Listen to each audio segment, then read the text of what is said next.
I'm Kelly Hogan, and welcome back to my Zero Carb Life. Today is the 10th day of January, which might mean we have some 10-day carnivores. At least I hope we have some new carnivores. If you kicked off the new year, you were ready to eat meat, you were a shiny, happy carnivore. Woo, I get to finally eat. This tastes so good. I might be feeling better. Hopeful, just so hopeful. By day 10, I'm going to tell you something that many carnivores experience. It is the dreaded meat aversions. Some people have different names for it, like pallet fatigue. Some of it is the meat ick. You're just like, I cannot look at another piece of meat. And I know it's frustrating. I think it is important to remember that every person, whether they've been doing this for many months, years, decades, we all at one point were on day 10. And many of us dealt with this.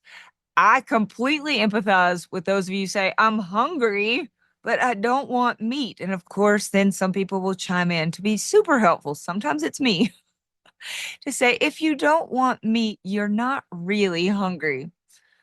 Well, I had meat aversions all 3 times I was pregnant, and each time it lasted about 13 weeks. And I can tell you, number one, I was hungry. And number two, I did not want meat. The ick was real. I couldn't look at meat in the meat aisle. If I saw it in my fridge, I was like, oh, it just almost turned my stomach. It was terrible. So if you are feeling that right now, you're not weird. You're certainly not alone. You're not broken, and you're not going to be a terrible carnivore. You might just end up being awesome. Okay. Hear me out. There are some carnivores who did not like meat at first, or maybe they did for the first 5 days and then it turned on them. They're like, oh no, I can't do it anymore. There is much hope for you. I promise. If you are currently thinking of quitting carnivore because of this meat aversion thing, I have some advice for you. Don't do that. All right, I have better advice than that. First, we're going to talk through why it's happening, what is happening, how we're going to get through it. And yes, you can. One of the most common reasons that people struggle with these meat aversions when they start carnivore is low stomach acid. So many of us spent years eating these carb-heavy, processed, plant-filled diets, and we drank a whole lot of water with our meals, and some of us even took antacids, which was just suppressing our stomach acid. And then we suddenly switched to eating lots of meat, and our bodies just literally do not know what to do with this. And it feels like it sits in our stomach and it's just heavy and hard to digest. And it makes us feel bloated and nauseated at first and just turned off to eating any more of it. I do not feel that way anymore. Many of you probably haven't felt that way in ages. But day 10, folks, that might be you today. So we're going to start with the digestive piece where we're going to try to build back up our stomach acid.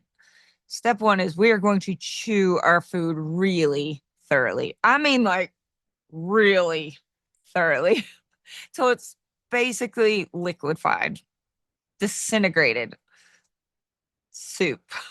It's so gross. You won't have to do this forever, I promise.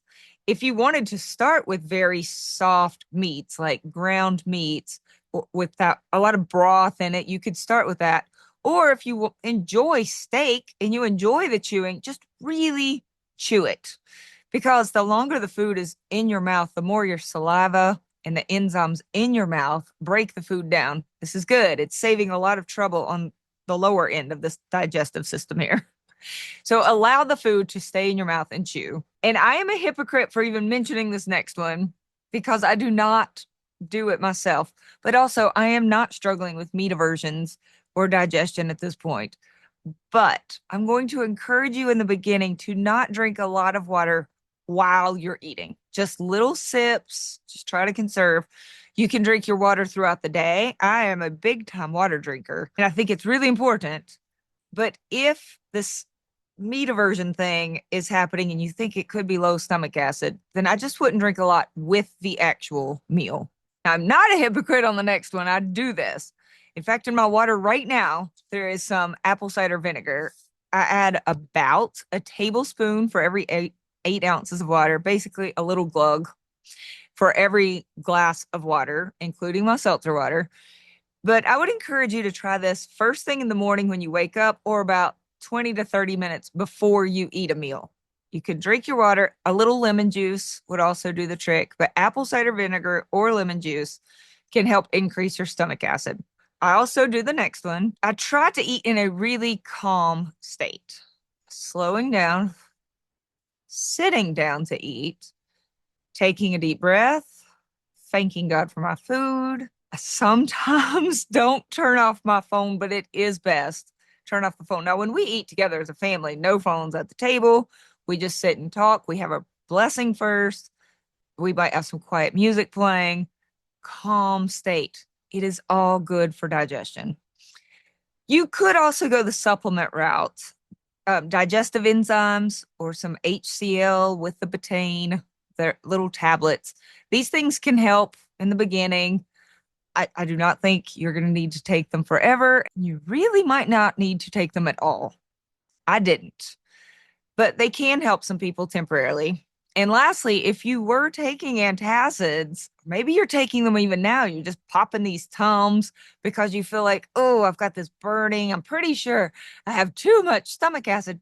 I would talk to your doctor, especially if it's a prescription, about reducing the antacids because it might be making the problem worse. Very often it's low stomach acid, not excessive stomach acid. So that is a conversation that I think is worth having with your healthcare professional. Now let's talk about the food, because I know some of you are sitting there thinking, great, but what do I eat on the carnivore diet when meat is the only thing I don't want to eat? So my advice is eat what you can from the animal kingdom and not what you think you should, or not what you see every influencer putting on their plate. If all you can stomach right now is fried eggs and bacon, then eat fried eggs and bacon. Eat it 3 times a day if you have to. Eat that all day, every day. If that's the only thing that you can handle, that's great. If chicken wings are going down easier for you than steak, eat chicken wings. If you can only get down burger patties with cheese and mustard, go for it. There is no carnivore award given for the most ideal macros. And even if there was, well, I would be trying for it. I really would. I like to win. There's not. Okay. There's not. But even if there was, you should not be trying to win that award in the midst of meat aversions. The goal right now is to just stay off of the carbs, to give your digestion time to adapt. That's it. That's your job. Eat the animal products that you can right now. All right. As for cravings, that sort of plays a part with meat aversions, even though it sounds like it's just a meat problem. It can also be a carb problem. All right. I've heard it said before that cravings are like stray cats. If you feed them even a little bit, here, kitty, kitty, they will just keep showing back up. If you stop feeding them completely, ignore them, do not feed the cats, they will eventually, they'll leave. The worst way to get rid of a cat ever is to just give it a little bit sporadically, occasionally, right? Because then it never knows, oh, is today the day? I'll stick around. I can wait, right? Because then, babe, congrats. You are now the proud owner of a cat. It is not going anywhere. And so when it comes to cravings, if you give in and just have little bits of sugar, a nibble of this little cookie, a bite of this crunchy garbage carbs in a bag, you are giving these cravings permission to stick around. It's just literally how to train your body to ask for more junk instead of healing and moving on. But if you say no to the cravings and instead you say yes to whatever animal products you can handle right now, you will starve these little sugar craving gut bacteria out. That's how this works. Okay. We're not going to feed them anymore. And while you're doing that, in the process of starving out this gut bacteria, and you feel like, oh, the cravings are kind of intense, we can also take care of our nervous system too. So meat aversions and cravings feel 10 times worse when we're in a really stressed state. If you are already starting off at like a level 9 and then it's like, oh no, the craving hit, I cannot. All right. So we're just going to breathe. roll it around, pull the shoulders back, sit up, maybe put a hand on your belly. We're just going to literally breathe. You can just take a moment throughout the day to do just a little breath work. Give yourself some little positive self talk. Go for a gentle walk. Remind yourself this meat aversion thing is temporary. My body is just adjusting. I'm okay. I'm going through some kind of hard stuff so that I can get to the really good stuff. I'm able to take on a short-term challenge because I know there will be long-time results and awesomeness.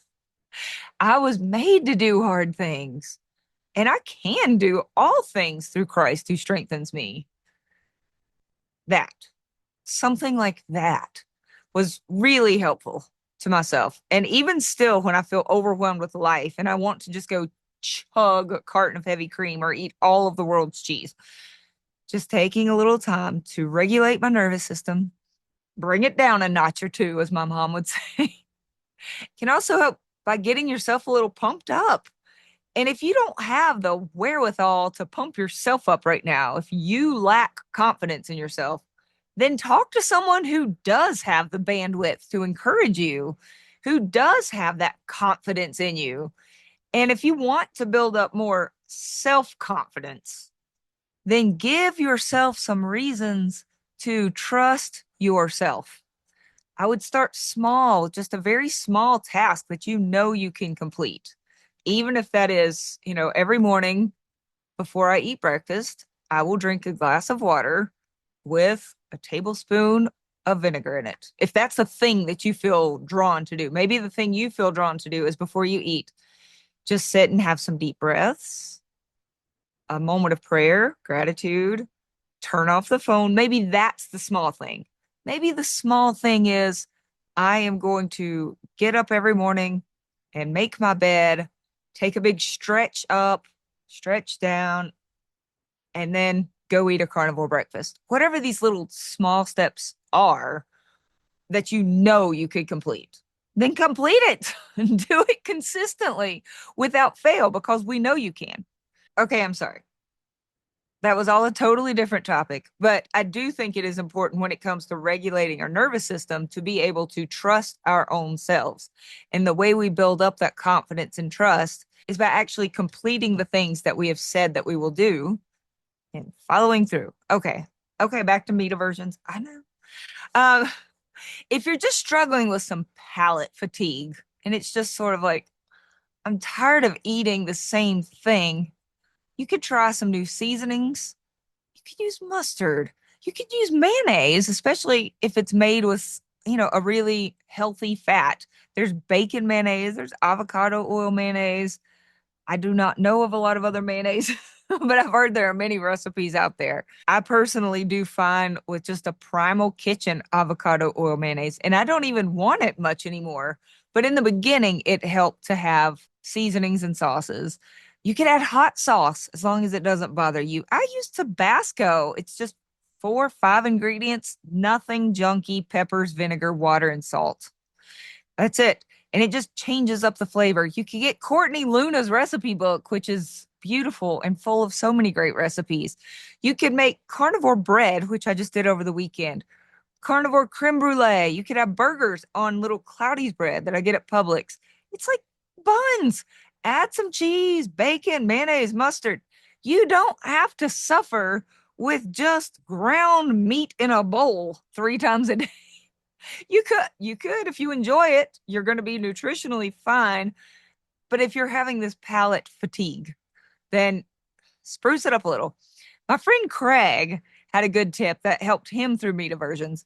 And with this palate fatigue, he would often have a side dish with his meat. And no, there were never any taters in any shape or form. He would just have a second meat or some eggs on the side. And I do this for my kids a lot. So if they're having steak, I'll just fry up a couple of eggs to put on the side. Or they'll have some fried cheese. There's something called cheese bread. It's literally just a hunk of cheese that you fry in the skillet. It's just cheese, not bread. But it tastes like garlic bread. Or I'll add some shrimp on the side. or a few slices of just some deli meat. They love, sausage and cheeses. Sometimes I will eat a New York strip and just put a small plank of salmon on the side. It's so good. So when people ask me, "Oh, how do you be carnivore?" and I just tell them, "You just eat meat." One of the frequent comebacks is, "Oh gosh, I would miss not having any sides." And I sometimes just look at them, I go, "Oh, you could have a second meat. You could have three meats. There are your sides. Have as many meats on your plate as you want." Truly, it can help people get in more meat, more fuel if they just have more flavors on their plate. So a chicken thigh next to pork ribs or soft boiled eggs with their bowl of ground meat. Mm. You could cut your steak into two pieces before you cook it and season it two different ways. This is a really good tip, not just for people with meat aversions, but also for the under eaters who say, "I can't get in any more meat." But if they just had a change of flavor and they're just getting tired of it after several bites, but you aren't getting enough, then switch up, have different meats, some different flavors or different sauces, as long as I would say they are not causing you any inflammation or cravings. They're nothing sweet. This is a quick side note. It's off topic. But if you know that you are eating more than your body needs and you're gaining weight quickly, and you know that you just have no satiety, no cutoff, then the opposite of that last tip is true. Having less variety on your plate can actually help people to feel their satiety cues. So if you find that you are an overeater and you just don't, people say, "Stop eating when the meat stops tasting good." And you're like, "Okay, we'll see you next week." I know it's not a common problem in the carnivore space, but it does. It happens if someone has really low leptin. So just having less variety, fewer flavors, one meat on the plate can then help with that. But okay, back to meat aversions. We're going to talk a little bit about boredom, because sometimes when people say they're having a meat aversion, it's not the low stomach acid and it's not necessarily palate fatigue. What they're experiencing is this emotional disappointment. If you are bored with meat, you might be asking too much out of your food. So a juicy burger patty is incredibly satisfying, but only if you are actually hungry. If you are lonely, overwhelmed, anxious, tired, sad, angry, there's no food that will fix that, not even a ribeye, certainly not a burger patty. And you might find yourself saying, "I'm hungry, but I just can't choke down meat." But are you hungry? Or are you just looking for comfort and distraction, entertainment? Meat was never meant to fix our emotions. It's fuel. It's supposed to nourish us, not numb us, not even necessarily entertain us. To be very honest, carbs and junk food were highly entertaining.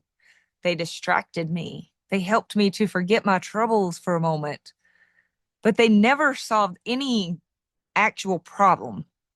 And when you take away these junky but entertaining foods, then you're left staring at a burger patty. And that's not very comforting when what you really needed was a hug or a nap or an important conversation with a coworker, some deep breaths, some clarity in a relationship. Like maybe you just needed a good romp around with your spouse, okay? Yeah. Please do not expect a burger patty to solve a non-meat problem or a non-hunger problem. If you're angry, you might need to talk it out. If you're lonely, you might need to connect with a human being. If you're overwhelmed, you might need a list and you might need to decide, what can I let go of today? If you're grieving and sad, you might need to just feel that and allow yourself to grieve alongside of somebody else. Whatever you're feeling, it's never going to be helped by stuffing it down and suppressing it with food. But if you're not hungry, that's okay. Don't eat. If the only reason you are eating is to feel something, to feel it, that's not hunger. It's this unmet human need. And meat won't fill that. Now, if you're actually hungry and you do want real food, not just a fun temporary avoidance technique, there are foods that can help a lot of people get through a meat aversion. So, what I'm saying is, you've determined, no, Kelly Hogan, I'm not being emotional. I'm not grieving or lonely or tired. I'm hungry. I just don't want a steak. Oh, okay. Well, we can work with that. Have you considered some soft boiled or poached eggs with plenty of salt and butter? Tabasco optional. Have you considered a cheese stick or some fried cheese bread? Remember, it's literally just fried cheese. It just happens to taste a lot like garlic bread. Have you had a mug of hot bone broth with some butter or even heavy cream in it? I know it sounds weird. It is delightful. There are egg pudding recipes. Bella, Steak and Butter Gal, has some of those recipes on her channel. I have made egg puddings and creme brulees. I make carnivore ice cream. Mm. Have you had chicken wings? Have you thought about chicken wings? It's not steak on a plate. It's a little different. You could add some extra salt. There is something called butter salt. I'll try to remember to link to that. The butter salt. Put that on your chicken wings. Dip it in Tabasco or mustard, Frank's hot sauce, whatever sauce allows you to get the meat in and doesn't hurt you or cause cravings. Great. Have you considered tuna salad or chicken salad with some avocado oil mayonnaise, maybe some Old Bay seasoning on top? What about deviled eggs with some bacon bits on top?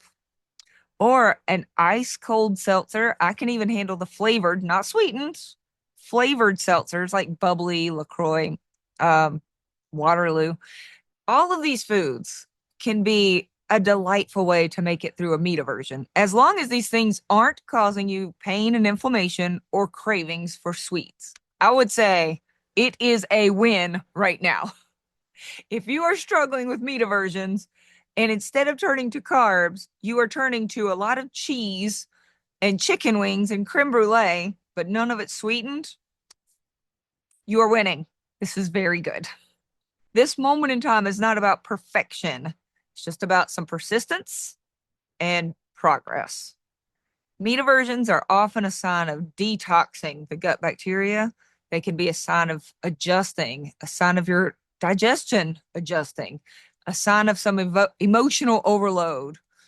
Most of the time, it's over in 4 to 7 days. As long as you don't feed the stray cats, it'll be over in 4 to 7 days. If you give in, it'll last longer. If you don't, it will pass. Simple as that. It sort of feels like your body's final temper tantrum, right? Like your body's last ditch effort to get these addictive carbs back. If you just hold the line, it'll pass. And every time you give in and you cave, it's like you just have to, okay, let's go through this again. The question is, how many times do you wish to go through this? I chose once. Literally, that was enough for me. I only have to go through this once. If you can just allow these sugar craving gut bacteria to die off, they can just forever rest in peace and you can be done. We were made for more than addiction. We are strong enough to ride out this mild discomfort of going, but that's not what I really want. I know that's not the food you want right now. But also, you weren't living the life that you want right now. You are not broken. You are simply healing, and you're going through something that many of us have had to go through. But your body is fearfully and wonderfully made. It is not stupid. You are not going to continue rejecting true nutrition forever. Steak will taste good again. Eggs will be delightful. You just need to get through this little dip.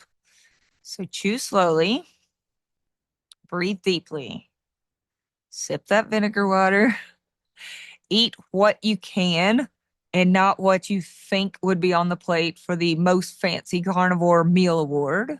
Don't feed these cravings or that old gut bacteria. And most of all, give yourself a little grace, not grace to go back to hurting yourself, but grace to say, it's okay that I don't love steak right now.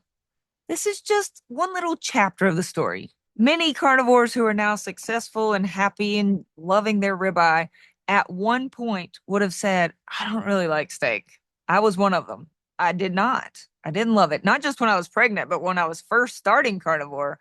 my whole young adult life and childhood, I didn't really like steak. So it's okay that you're not there yet. Eat the foods that nourish your body and don't hurt you, whatever that is. I am proud of you for simply showing up and putting up this fight in the midst of something that is pretty frustrating, these aversions. So, on a personal note, over the holidays, I spent time with some distant relatives. I'm not even going to come close to naming any names, but some folks who were not even interested in this fight.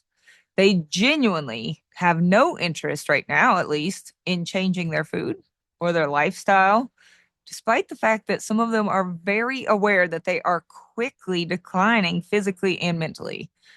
I heard people that I love joke about how they're losing their minds, having signs of aging, how they get out of breath just taking a walk, how they can't stop eating this junk. Ha ha ha. Right? Like they're eating the exact foods that led me to be sick and obese. And everything within me wanted to just shake them, right? And say, there is another way. You truly can feel better than this. But I cannot fight a fight that they aren't interested in showing up for. And I can't care more than they do. But then there's you, and you are here. You're problem solving, you're troubleshooting, you're seeking help, you're eating real, nutritious food, and you're doing what you can to protect this mind and body that you've been entrusted with and blessed with. And I'm really proud of you and happy for you. I'm proud of us. So let's go eat some bacon. Eat that bacon and eggs if that's the only thing you want today. Have it for the third time today if that's what you want. Let it nourish you. If you do find that you need some more help or some specific details, please join me for coaching. I'd love to get to know you better. I'd love to work with you on a more specific basis. I have resources at the ready. I have people who help.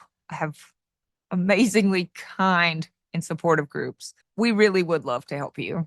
Okay, thanks for showing up today, and I hope to see you back next Saturday. Bye.